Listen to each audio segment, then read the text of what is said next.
I think there are aspects to the virus that become opportunities. We're all suffering from it. Every human being on the planet is vulnerable. And many of us are dying. Many, hundreds of thousands. So we're all agreed that this virus is not wanted. We want it gone. And scientists all around the world are very busy experimenting with all kinds of substances, both for treatment and for vaccine. And we're all unified about this. We all agree about this. There might be debates between the various scientists, I'm sure there are, as to how to proceed, but every human being on the planet wants to deal with this virus so that it's no longer threatening, no longer killing. So this is a unique time for the human family. We are already one human family, one species on one planet. And we're kind of waking up to a changing condition. We're evolving. And I think this moment is an evolutionary moment in that the oneness of our condition, our being here, belonging here, and our connection to this threat has brought us to the point where we can agree. And that's unusual in the human condition today. The United States is not able to agree. The United States is completely divided against itself, within. The president is divided, the Congress is divided, the parties, of course, are divided. And in a majority rule situation, the division becomes manifest. So, in dealing with the virus and dealing with our planetary wholeness, can we deal with our nations as a wholeness? Or is it impossible? Do we have to go beyond the nation to find agreement? Is it impossible within the nation? At this point, the United States has no one, no leader representing the whole country.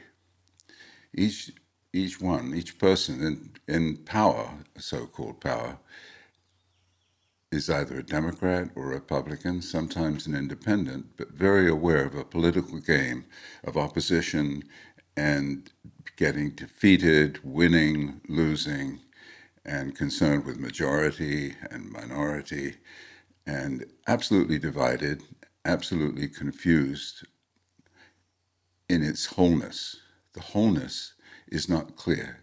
Nobody represents it. There's no ruler. The president does not represent the whole population. The president represents a party and is not in power with a legitimate consenting population. So half the population certainly doesn't want him there. And so we have a divided country and a divided mind. Each of us walks around with that division entering our consciousness. What are we to do about it? How can we deal with it? Well, we're dealing with it, perhaps, with the virus.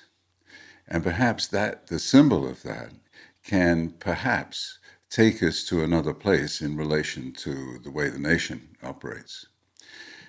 Let's face it, national sovereignty is a real problem. It has been a problem. We see that leaders in certain countries, tyrants, take national sovereignty to an extreme so that they become an absolute tyrant and absolutely in power over every person and forcing their will on the whole population. Well, we don't quite have that in the United States, but we have a situation where we don't seem to be able to agree. And that agreement, which we, I think, share with the virus, And perhaps we share to a larger and larger extent with global warming, that we're in a planetary mode, we're global, we're one whole species dealing with the situation of being human with automobiles and airplanes. And now we have to clean up our act. So, how are we to do that in a world of sovereign nations?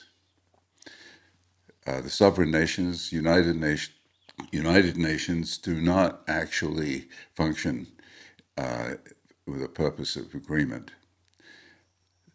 We have a problem all around the world that each government is divided, and that we therefore find agreement almost illusory. But I've got a suggestion or two. One is the premise really is that the partisan politics is not accepting or allowing agreement. It inhibits agreement. So the partisanship, let's see what would happen if the Supreme Court were to function according to agreement rather than majority rule, and certainly without partisan politics. We don't want a divided Supreme Court. We want a whole Supreme Court, these brilliant legal minds, to consider our predicament as a whole. And the partisanship becomes a real problem in that case. Also, the majority rule suggests that 5-4 resolves the matter, but of course it doesn't.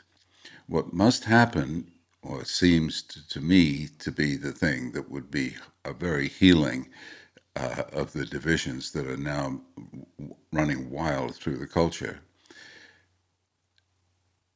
the agreement can be achieved. A solitary justice who does not want to vote for it can abstain.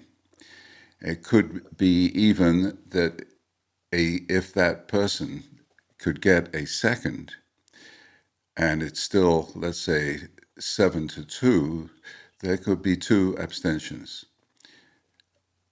And it would move forward by agreement. We then perhaps could have a nonpartisan presidency so that the president is representing all of the people, working for all of the people, and is not drawn into the partisan stuff. So those two things, a nonpartisan president and a Supreme Court in agreement, would be a first step in the direction of a true democracy, perhaps. The original vision of the Declaration of Independence was of a true democracy, free and equal people and consent of the governed. That's where we're going. That's where we need to go. And let's go there by agreement.